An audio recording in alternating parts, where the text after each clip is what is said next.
Nah, ini tentang pemeliharaan Allah kan, yang lebih konkret lagi dalam hal keselamatan manusia. Nah, di dalamnya ada namanya ekonomi ilahi. Ekonomi ilahi itu artinya apa? Pengaturan Allah atau karya Allah untuk keselamatan manusia. Ya, kenapa kok ada keselamatan? Ya karena manusia jatuh di dalam dosa. Sehingga ada keselamatan. Keselamatan apa? Keselamatan dari dosa. Dari kefanaan, dari kenajisan daging. Kan? Nah, dari keselamatan dari penghakiman, keselamatan dari penghukuman mati, keselamatan dari kebinasaan. Nah, bagaimana caranya? Atau ekonominya gimana ini? Hah? Ekonominya seperti apa? Allah melalui belas kasihnya apa? Tidak mengamal manusia ya. Tapi ekonominya bagaimana? Ekonominya dia mulai dulu nih, melatih manusia dulu dengan berbagai cara. Apa saja caranya? Melatih manusia dengan berbagai cara ya, memanggilnya kembali. Misalnya apa saja ini? Caranya ada penderitaan ya, melalui perangan, kegentaran, oke, melalui air bah, terus ya, ya air bah tadi ya, Kejadian 6 ayat 13, lalu lewat apa lagi? Ya, ini menara Babel ini kan, kebingungan dan keanekaragaman bahasa, lalu malaikat, pembakaran kota, terus peperangan, kekalahan, tanda-tanda, mujizat. Oke, terus akhirnya ini mujizat ini kayak misalnya di dalam tula-tula itu ya, tanda-tanda, tunjukan misalnya membawa bangsa Israel keluar dari Mesir, terus diberikan hukum Taurat, ya kan? Terus baru diberikan kitab para nabi, sampai nanti puncaknya manusia itu, ya, Allah itu sendiri yang datang. Kan gitu. Itu kan harus tahu. Secara umum ini kan hal yang ini ya, basic kita mesti tahu.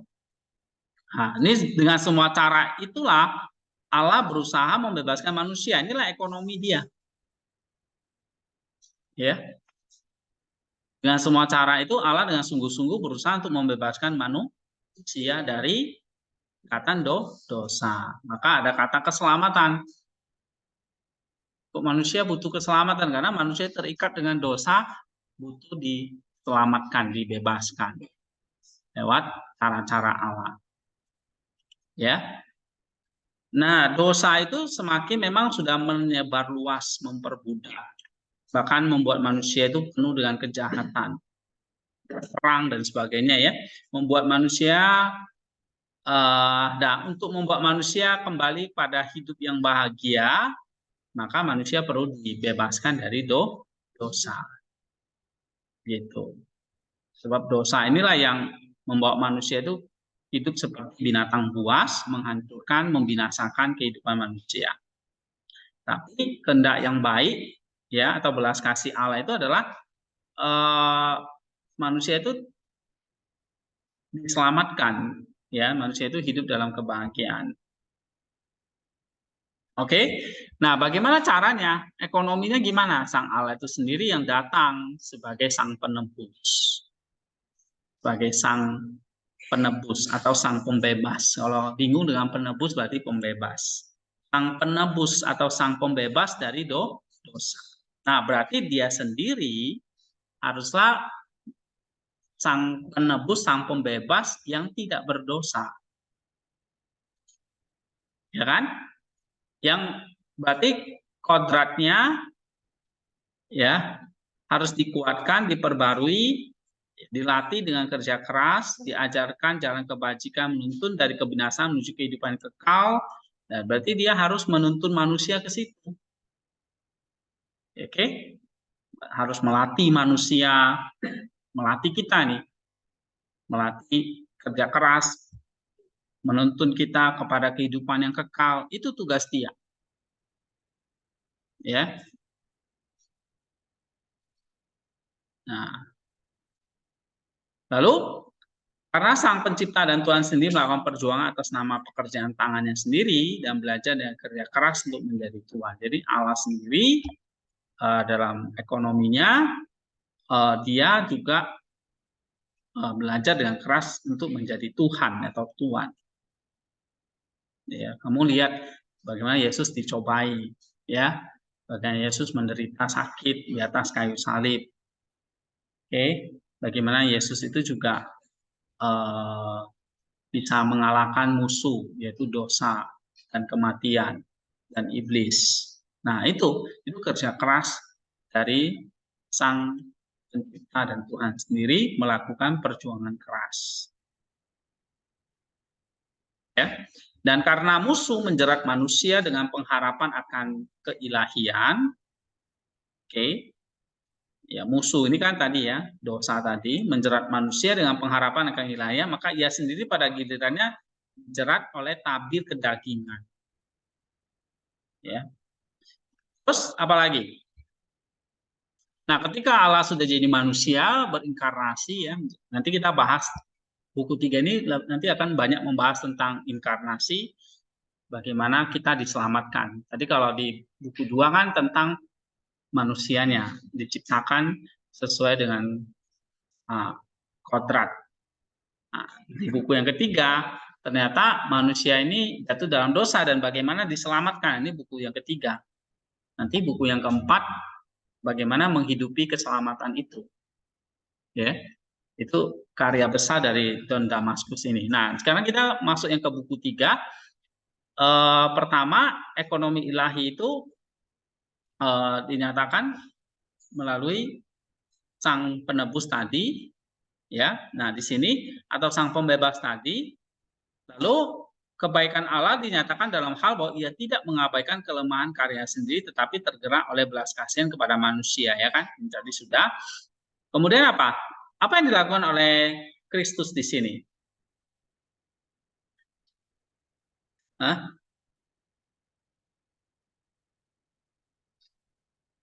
Nah, di sini dikatakan apa nih?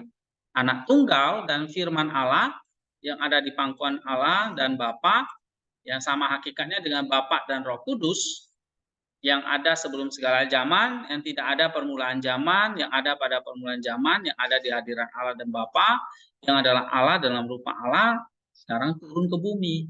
Nah, itu jadi Sang Pembebas tadi, Sang Penebus tadi, yang harus berlatih juga dia, yang dia harus menunjukkan sebagai manusia yang sempurna, maka dia merendahkan dirinya, ya kan? Dia di sini dia merendahkan dirinya kepada hamba-hambanya, kerendahan hati, ya. Kalau kita bacakan karena di Injil Yohanes itu jelas nampak ya. Terus apa lagi di sini? Dan Allah yang sempurna menjadi manusia, menyempurnakan yang terbaru dari segala sesuatu yang baru. Jadi dia membuat ulang kodrat manusia yang baru, membuat ulang gitu. Makanya dia mengambil daging manusia supaya kodrat manusia itu jadi baru, menyempurnakan lagi gitu. Ya. Sebab apakah yang lebih besar daripada Allah yang telah menjadi manusia? Firman itu telah menjadi manusia, tidak berubah, yaitu dari Roh Kudus dan Maria yang kudus. Nah, ini ekonominya. Jadi kamu lihat di sini, ekonominya gimana ini? Kamu lihat, manusia sudah jatuh dalam dosa, berarti ekonominya Allah, belas kasihannya dia tidak tega istilahnya. Belas kasihannya dia selalu ingin manusia itu selamat. Makanya dia mengutus Sang Penebus atau Sang Pembebas, yaitu firman Allah atau anak tunggal Allah dengan kerendahan hatinya menjadi sama seperti manusia. Ya. Nah, terus dia bertindak sebagai pengantara antara Allah dan manusia. Dia satu-satunya kekasih manusia yang dikandung dalam rahim perawan yang suci, tanpa kehendak atau nafsu ya atau keinginan hubungan apapun dengan manusia, ya, tapi melalui Roh Kudus dan keturunan pertama Adam. Maka sang penebus itu sekaligus menjadi Adam yang baru. Begitu ya. Nah, itu ekonominya. Jadi kamu lihat di sini ya. Bapa mengutus anaknya dan dikandung oleh di dalam atau melalui Roh Kudus.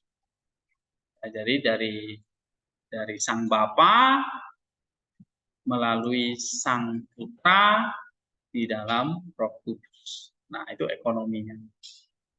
Ya. Sehingga dikatakan di sini sang Putra itu menjadi taat kepada Bapa yang sama dengan kita dan menemukan obat untuk ketidaktaatan kita. Ya, dalam apa yang telah dia ambil dari kita dan menjadi pola ketaatan bagi kita yang tampaknya tidak mungkin memperoleh keselamatan. Jadi tanpa dia tidak mungkin memperoleh keselamatan. Oke, ini garis besarnya ya, ini ekonomi ilahinya. Nah, pasal yang kedua tentang cara firman itu dikandung dan mengenai inkarnasi ilahinya. Nah, malaikat Tuhan kan diutus nih kepada anak darah yang kudus yang berasal dari keturunan Daud. Coba baca dalam Lukas 1 ayat 27. Lukas 1 ayat 27.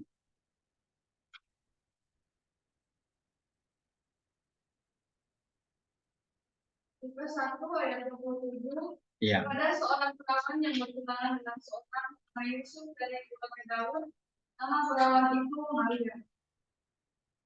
Nama perawan itu Maria. Terus, sebab nyata bahwa Tuhan kita telah muncul dari Yehuda, dari suku yang tidak ada seorang pun yang memalingkan mukanya dari mezbah. Seperti yang telah dikatakan oleh Rasul, tetapi tentang hal ini kita akan membicarakannya dengan lebih tepat nanti. Ya. Lalu malaikat itu membawa kabar baik, dia berkata, salam hai engkau yang sangat dikasihi, Tuhan menyertai engkau. Itu ayat 28 ya.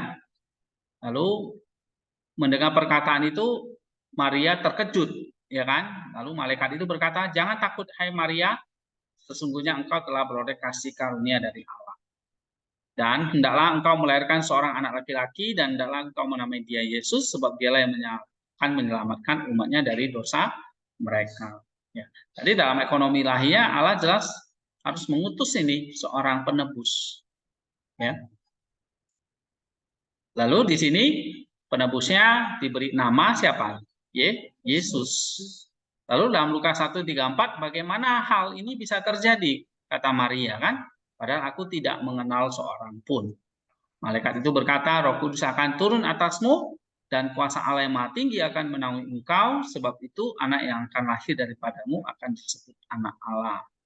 Lalu kata Maria kepadanya, sesungguhnya aku ini hamba Tuhan, jadilah padaku menurut perkataanmu itu. Nah, setelah itu, maka turunlah Roh Kudus ke atas anak darah atau anak gadis itu ya, sesuai dengan firman yang disampaikan malaikat itu. Menguduskan dia, mengaruniakan kepadanya kuasa untuk menerima firman ilahi dan juga kuasa untuk melahirkan. Dan kemudian dia dinaungi oleh hikmat dan kuasa Allah yang Maha Tinggi. Anak Allah yang satu hakikat dengan Bapa, berasal dari benih ilahi dan dari darahnya yang kudus dan maha suci. Dia membentuk daging yang dijuai oleh roh yang berakal ya, atau tadi yang punya dianoia tadi ya, terus dia bisa berpikir. Buah sulung dari kodrat yang majemuk ya, bukan melalui prokreasi ya. Prokreasi itu kan kayak melalui benih laki-laki dan benih perempuan, bukan. Tapi melalui penciptaan oleh Roh Kudus. Nah, sekali lagi ini penciptaan itu jangan dikatakan tuh, mungkin Yesus itu lahir, berarti dia diciptakan dong. Nah, di sini dalam pengertian secara manusia ya, Secara kodrat manusia, ya Yesus memang berasal dari buah Roh Kudus dan buah rahim Maria. Ya, jadi memang ada waktu di mana tubuh Yesus itu belum ada, iya. Makanya dikatakan di sini penciptaan, ya. Tapi kalau diciptakan berarti ini sesuatu yang prokreasi dong atau yang fana dong? Tidak. Karena ini adalah penciptaan oleh Roh Kudus. Bukan tubuh seperti tidak mengembangkan mode tubuh dengan penambahan bertahap, tetapi menyempurnakannya sekaligus. Artinya apa? Tubuh yang dipakai oleh Kristus melalui tubuhnya Maria ini adalah tubuh yang sudah sempurna. Jadi bukan berarti Yesus lahir, Yesus belum sempurna nih, nanti pelan-pelan baru dia sempurna. Enggak. Begitu dia lahir, dia adalah manusia yang sempurna sudah sejak di dalam kandungan. Ya, karena apa? Karena tadi bukan prokreasi, diambil dari Roh Kudus. Gitu. Dia sendiri, firman Allah sendiri, berdiri dengan daging dalam hubungan subsistensi. Jadi sebagai satu pribadi yang hidup ini, subsistensi itu artinya pribadi yang hidup ya, seperti kita. Nah, firman ilahi tidak menjadi satu dengan daging yang memiliki praeksistensi yang independen, tetapi mengambil tempat kediamannya di dalam rahim perawan suci. Dia tanpa ragu-ragu dalam subsistensinya sendiri mengambil ke dalam dirinya melalui darah murni perawan abadi, sebuah tubuh daging yang digerakkan oleh roh, rasio, dan pikiran. Dengan demikian mengambil kepada dirinya sendiri buah sulung dari kodrat majemuk manusia, dirinya sendiri, firman itu yang telah menjadi pribadi dalam daging. Artinya, satu sisi dia adalah pribadi dalam daging, punya kodrat seperti manusia, punya kodrat manusia, ya. Itu tidak dipungkirin, oke? Dia tidak tanpa ragu, jadi benar-benar jadi pribadi, jadi subsistensi seperti kita, ya, menjadi daging. Tapi pada saat yang sama itu adalah daging Allah firman. Ya, daging dari Allah yang kita sebut firman. Maksudnya daging firman. Ya. Juga menjadi daging yang bernyawa. Yang memiliki rasio pikiran tadi ya, dan pikiran. Nah, ini penting dipahami ini. Ini tentang kodrat Yesus atau kodrat Tuhan yang adalah Allah firman dan manusia. Oke, dia menjadi daging dari Allah firman dan daging yang bernyawa. Oleh karena itu kita tidak berbicara tentang manusia yang telah menjadi Allah, tetapi tentang Allah yang telah menjadi manusia. Karena pada dasarnya dia adalah Allah yang sempurna, maka dia secara kodrati juga menjadi manusia yang sempurna. Jadi dia memang manusia yang berbeda dengan kita. Kalau kita adalah hanya daging yang bernyawa, ya kan? Benar nggak? Daging yang bernyawa, yang punya rasio dan pikiran itu manusia.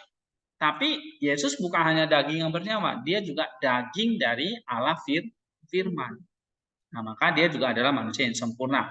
Dia tidak mengubah kodratnya atau membuat pengecualian atau dispensasi untuk menjadi pertunjukan kosong, tapi menjadi tanpa campur baur perubahan perpisahan satu dengan daging yang dikandung dari. Jadi daging dengan Allah firman tadi itu menjadi satu dispensasi, subsistensi, satu pribadi yang utuh, tapi tidak bercampur baur. Artinya keilahian dan kemanusiaan itu tidak bercampur baur jadi satu gitu ya, tetap terpisah, tetapi satu dengan dagingnya, gitu, ya. Satu dengan dagingnya. Jadi dimanapun daging Yesus berada, ya di situ keilahiannya berada. Di mana keilahiannya berada, di situ dagingnya berada.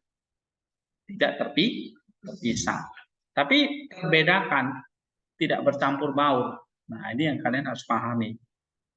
Ya. Bukan campur baur, daging dengan ilahi itu jadi satu gitu. Bercampur gitu, enggak. Jadi satu iya, tapi tidak bercampur baur. Tetap bisa terpisah atau bisa dibedakan. Daging yang satu itu adalah daging dari Allah firman dan daging yang bernyawa. Daging Allah firman berarti ini kodrat ilahinya. Daging dan yang bernyawa, daging itu maksudnya pribadi dia, subsistensinya. Yang bernyawa itu kodrat manusianya. Oke, yang digerakkan adalah rasio pikiran dan telah menemukan eksistensinya dalam dia, sementara dia tidak mengubah kodrat ilahinya menjadi esensi daging, ya, tidak mengubah atau esensi daging jadi kodrat ilahi, ya, tidak membuat satu kodrat majemuk dari kodrat ilahi. Jadi Yesus itu bukan satu kodrat inkarnasi, enggak ya, dia adalah satu subsistensi yang terdiri dari dua kodrat, satu pribadi yang memiliki dua kodrat, bukan satu kodrat jadi. Di Allah dan manusia jadi satu, namanya kodrat majemuk. Nah, menjadi satu kodrat majemuk, enggak, ya. Nah, ini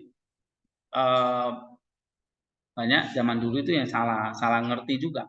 Oh, ini Allah, ini manusia, jadi satu, namanya satu kodrat inkarnasi atau satu kodrat majemuk. Nah, bukan seperti itu.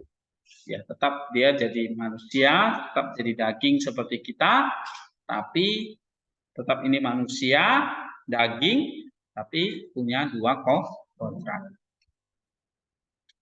Nah, ini nanti akan dibahas lebih rinci mengenai dua kodrat Kristus. Ya. Untuk melawan yang mengatakan dia hanya punya satu kodrat tadi, yang disebut satu kodrat majemuk tadi. Oke, ini banyak yang salah ngerti di sini. Pikirannya Yesus itu karena Allah dan manusia jadi satu, maka jadi satu kodrat. Kodrat harus dua, tapi pribadi satu. Oke, subsistensinya satu. Kodratnya harus dua, karena kalau jadi satu kodrat bercampur, nanti gimana dengan manusia? Kita juga nanti punya satu kodrat yang kayak gitu dong, enggak dong, ya kan? Oke. Karena kalau jadi satu kodrat, maka nanti manusia itu juga akan berubah dong. Kodrat manusia ini jadi gimana itu? Kodrat majemuk juga dong. Enggak dong. Manusia ya selamanya tetap manusia. Ya. Jadi kalau Kristus menjadi satu kodrat, maka tidak mungkin terjadi keselamatan. Gitu. Nah, nanti kenapa nggak mungkin? Kita bahas di pasal 3 ya. Oke, minggu depan aja deh kita lanjutin. Udah habis waktunya ya.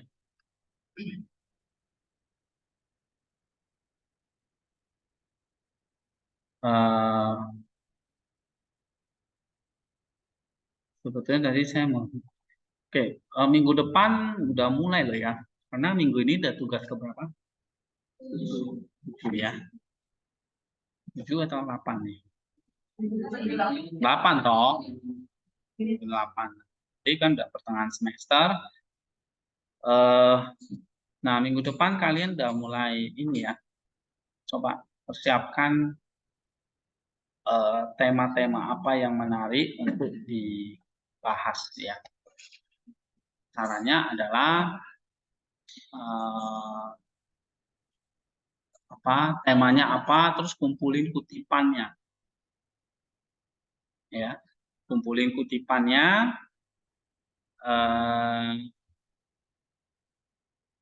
Kutipannya itu kan gini. Ya. Misalnya nih mau bahas tentang tadi ekonomi ilahi misalnya ya, yang kita bahas tadi, atau tentang providensi Allah, pemeliharaan Allah. Nah, kamu cari saya ini tentang providensi.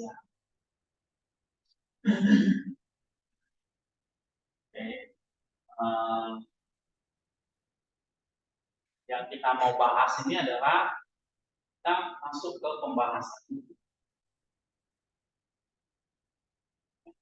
pembahasannya, poin-poinnya apa? Nah, misalnya kumpulin kutipannya. Oke, sebanyak bikin. Nah, kutipan itu kan bisa 3 macam. Kutipan langsung, paraphrase, atau ringkasan. Nanti kamu perlu kutipan. Boleh, misalnya ada 30, 40 kutipan tentang topik ini, providensia. Ya, nah itu yang harus dikerjakan dulu. Jadi dari topik turun ke kutipan. Nah, nanti dari kutipan ke analisis objek kutipan, ya kan? Atau interpretasi kamu.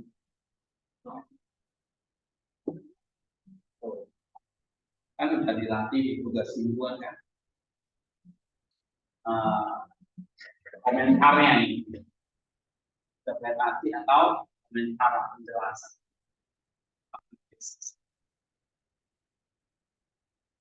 Oke, topiknya udah jelas, topiknya providensi. Sumbernya nih dari Damaskus, ya. Nah, lalu yang ketiga ini pertama, yang kedua, yang ketiga, analisisnya setiap kutipan. Oke, nah baru keempat, kategori atau klasifikasi. Ya, klasifikasinya misalnya kelompok yang sama dan kutipan 1 sampai 10, kutipan 2 sampai 20, kutipan 3 poin 3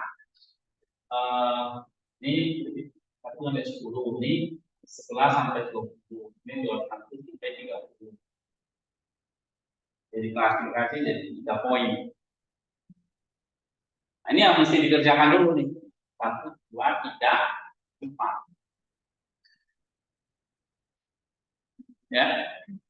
Nah, minggu depan berarti minggu depan kalian mulai kerjain ya. Tugas ke-8 ya. Nah, mulai dari tugas ke-8 aja. Yang ini nggak perlu diringkas. Karena nanti udah 2 bulan kan. Providensia, iya kenapa? Karena 2 minggu libur ya, 2 kali. Nah, providensia topiknya. Lalu cari kutipannya. Nah, berarti tugas minggu depan mulai cari topiknya apa? Oke? Ya. Jadi tentang ini. Ya. Nah, lalu minggu depannya lagi cari kutipannya. Ini tugas ke-8 ya. Tugas kumpulin kutipan biasanya saya kasih waktu ini karena agak lama, bisa sekitar 2 minggu ini. Ya.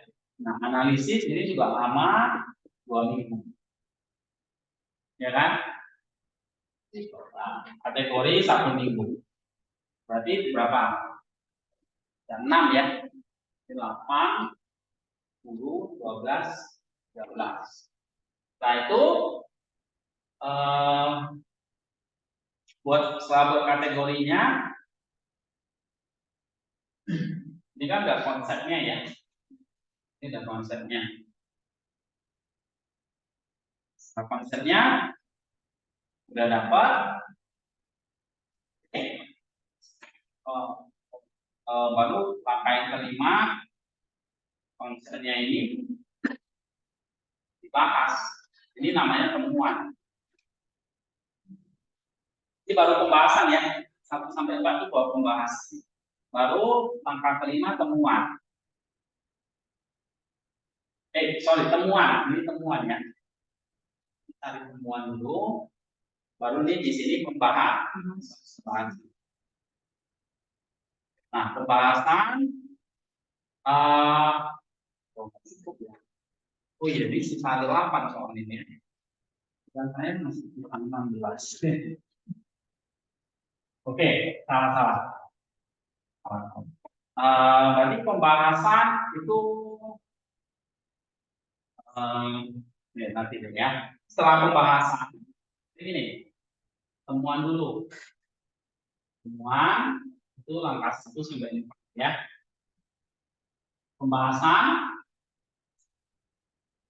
Pembahasan langkah 5 ya. Innova ikut gak ini? Innova ikut ya.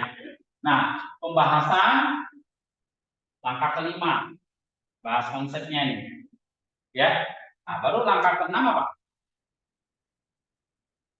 Langkah keenam, setelah pembahasan selesai, kamu bikin kesimpulan. Oke? Baru langkah ketujuh, bikin apa? Metode. Ya, langkah ke-8, pendahuluan. Terang. Oke? Nah, pendahuluan itu nanti saya ajarin. Harusnya sudah tahu ya. Itu ada cari state of the art-nya. Ya. Oke. State of the art. Baru gap-nya apa? Ya. Gap analisisnya apa nih? Jadi gap. Nah, baru di sini ada tesisnya. Tesisnya ya ini tadi. Temuannya yang tadi sebetulnya. Oke? Nah, baru tesis ya, ini konsepnya ya. Nanti kan ada aja cara kita ingat. Tapi yang penting adalah ini. Jadi kita butuh berapa ini? 8 ya. 1, 2, 3, 4, 5, 6, 7, 8. Nah, 8 itu ya cuma finishing aja, pendahuluan, pusaka kayak gitu kan. 1 sampai 4. Berarti tugas ke-8 sebenarnya kan kalau tentu topik itu gampang banget. Kalau gitu kumpulkan kutipan ya. Jadi topik dan kutipan itu 2 minggu. Tugas 8 9 ya. Oke. Terus tugas ke-10 itu apa? Buat analisisnya. Terus kategori 11. Berarti ini 12 ya. Ini 13, ini 14. Ini 15. Oke. 8, 9, 12, 13, 14, 15. Oh, kalau itu ini analisisnya 10 11 deh. Kategorinya 12. Ya, ini 13, ini 14, 15. Oh, enggak pas tadi ya. Lalu nanti tugas 16-nya editing finishing gitu ya, editing dan sebagainya. Ya, benar. Tapi kita berhentinya sampai di pertemuan 14 loh. Kan kosong libur 2 kali kan, jadi oh iya, nggak apa-apa. Nanti kan habis itu kan ada ujian, ada ujian lagi. Oh. Nanti saya bikin aja di Google Classroom dalam kapsul kalian tinggal ya. Nah, 2 minggu ke depan atau minggu ke depan cari topik pelan-pelan pelajari topik yang menarik dan ada bahannya. Oke. Ini penting karena kalau topiknya salah nanti semuanya akan sulit. Tapi kalau topiknya sudah pas, langkah selanjutnya ya. Topiknya itu penting. Tapi jangan cuma topik, baru 1% selesai. Nah, harus pasti tipe-tipenya harus dicari ya. Lalu mulai interpretasi kasih setiap paragraf, lalu dapat konsepnya, semuanya dapat. Semuanya itu dibahas dengan bapak-bapak gereja yang lain. Setelah dibahas, buatlah kesimpulan, ya, kesimpulan atau dalam hal ini penutupnya. Oke, baru kamu bikin metode, bikin pendahuluan, nah, baru terakhir nanti dibaca lagi dari awal sampai akhir, finishing, edit, apa yang kurang, apa yang ya, diperbaiki. Nah, yang sulit memang kita tarik ini, temuannya dan pembahasan. Tapi kalau nanti sudah masuk kesimpulan, metode, masuk pendahuluan itu, pendahuluan mungkin agak sedikit sulit, tapi saya kira enggak, ya. Nah kalau pembahasan ini sudah selesai, lain-lain, harusnya sih tinggal terlalu sulit.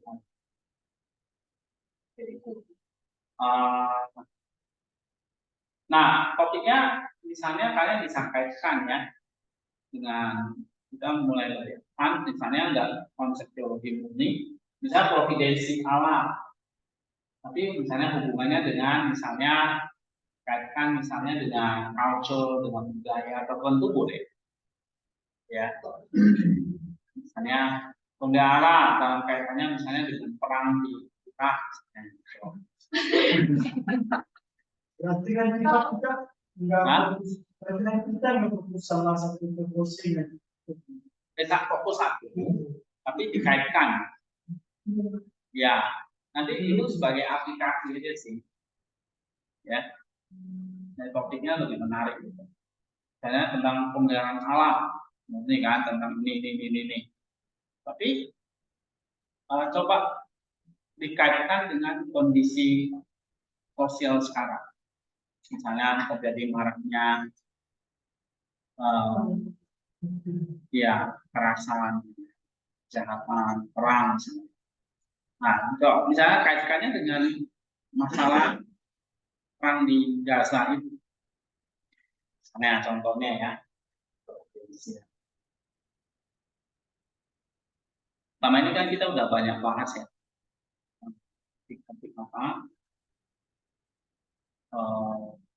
Nah, kalau bingung cari topiknya, kalian bisa explore bahan-bahannya ini. Mungkin di pasal 3 akan lebih menarik ya. Bukan pasal 3, tapi buk 3 ini akan lebih banyak menarik. Buk 2 itu agak boring ya, karena bahas tentang penciptaan. Buk 3 ini sebetulnya banyak ini. Topik-topik menarik, kalian bisa baca-baca. Dan buk 4-nya ya, buk 4-nya masih separuh ya diterjemahin, nanti saya segera selesaikan deh.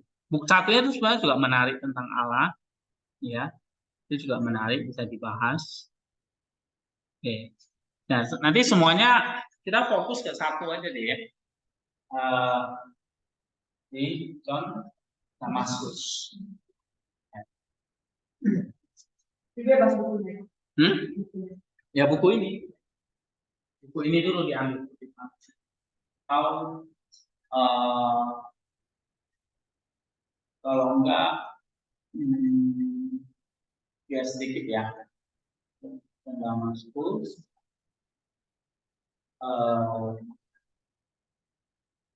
Sebetulnya yang banyak itu juga yang oke gini, kalau tapi boleh misalnya ambil dari ini deh. Lokalia itu juga boleh, tambahan nanti buku depannya ya. Oke. Untuk buku depannya ini misalnya kalau kurang nanti pertama-kali tergantung topiknya apa ini ya. Kalau kurang nanti bisa tambah dari Lokalia. Tapi ini kalau mau tapi gini, yang bersinggungan dengan topik kita kan, misalnya kemarin bahas tentang teosis atau tentang jiwa. Nah, di Filokalia kan ada, boleh ambil yang di situ. Tapi kalau ada ambil di Filokalia, jangan buku ini lagi. Ya, tapi buku ini ya. Lihat di indeksnya. Oke, kalau di Filokalia lihat di indeksnya halaman berapa.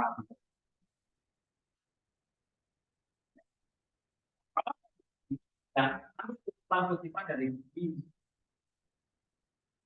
Tapi kalau enggak mau buku Filokalia, Filokalia. Tokonya sih terserah. Misalnya Maximus, halaman, misalnya gitu ya.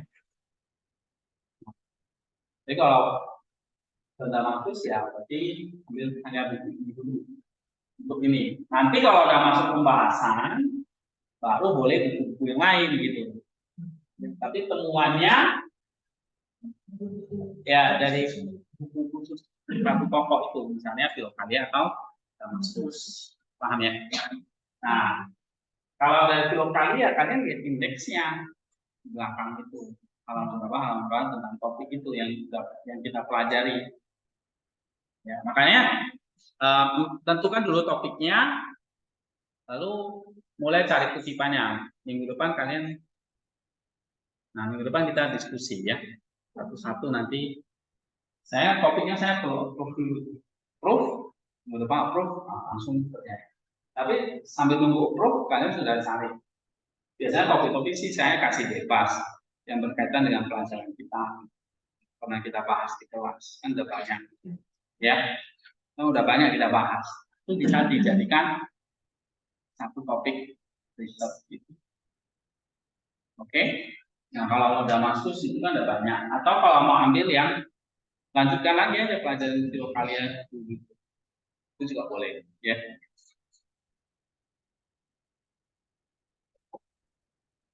Ya.